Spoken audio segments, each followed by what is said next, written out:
Planning for a child's transition into your program is important and must be carefully planned to ensure success for both the child and family. So I remember when my oldest son, Jack, was getting ready to transition into his first experience of care outside of the home. He'd always been cared for at home by family members or myself, so we were both feeling a little nervous about what this new place would be like, until one day in the mail arrived this wonderful book called Our School Day. And on the very first page of the book, the teachers had written a letter to Jack and our family, encouraging us to read this book before he came to the program for the first time. And it just walked him through his day, showing him the first thing he would do when he arrived: wash his hands, have a snack, play with his friends, clean up, go outside, have lunch, have a nap, and then, of course, at the end of the day, see his family again. And his absolute favorite page was on the last page, where it showed all of his classmates and his teachers. And after a month of reading the book and being in the program, he excitedly would point to each child and name them for us. And it also encouraged him to tell us a little bit about his day, because now we knew what the routine was. And this kind of transition activity really helped ease us into this new phase in our life as parenting with Jack. And we were so grateful for it.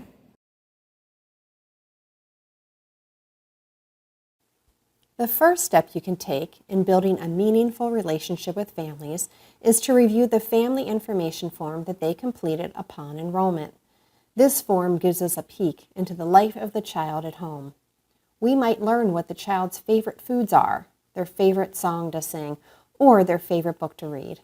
We might also learn some of the struggles that the family might be experiencing. We can also ask the parents before that first day their preferred way to communicate, whether it be face-to-face, text, email, or a phone call. We can also let the parents know the many different ways that the program will be reaching out to them, like the use of daily update sheets, newsletters, Facebook, or an app connected to your curriculum.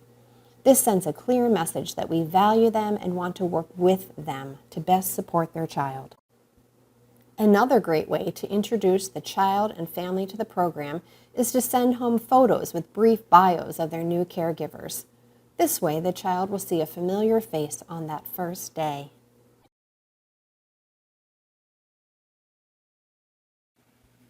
Next, it is time to prepare the learning environment for the new child. Now that we know some of the child's likes and dislikes, we can make sure we have activities and books that will interest them.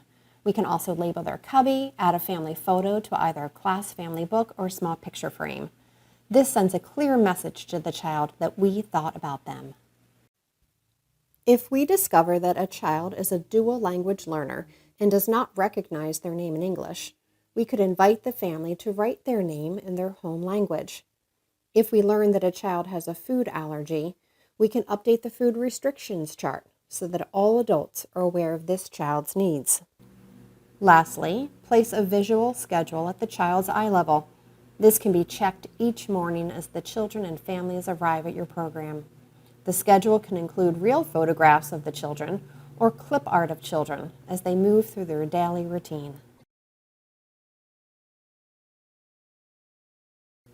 Before the child's first day, invite the family to an orientation where you can go over all of the ins and outs of the child's first week, what to bring, a review of the daily routines and activities, and answer any questions they may have.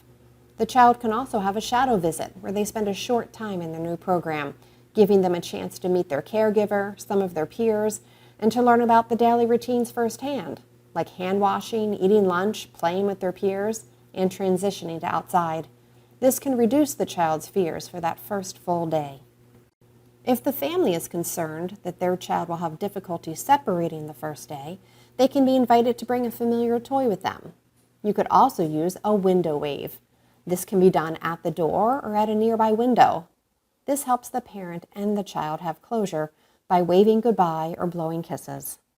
On the child's first day, be sure to let the child know where to find activities that interest them, and let them know they are free to explore with those materials. Also, be sure to remind the child before each transition so they know what to expect and that they feel included in the routines of the day. Also, be sure to review the health and safety practices and share the classroom community's expectations throughout the day so the child knows exactly what is expected. Children are set up for success when the expectations are clearly defined for them.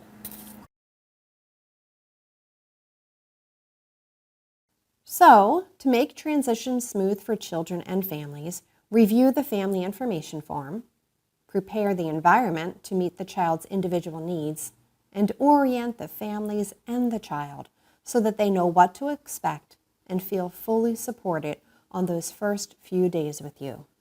This intentional planning will give the child and their family a sense of belonging, leading them on the path to building a positive relationship and successful experience with their new child care provider.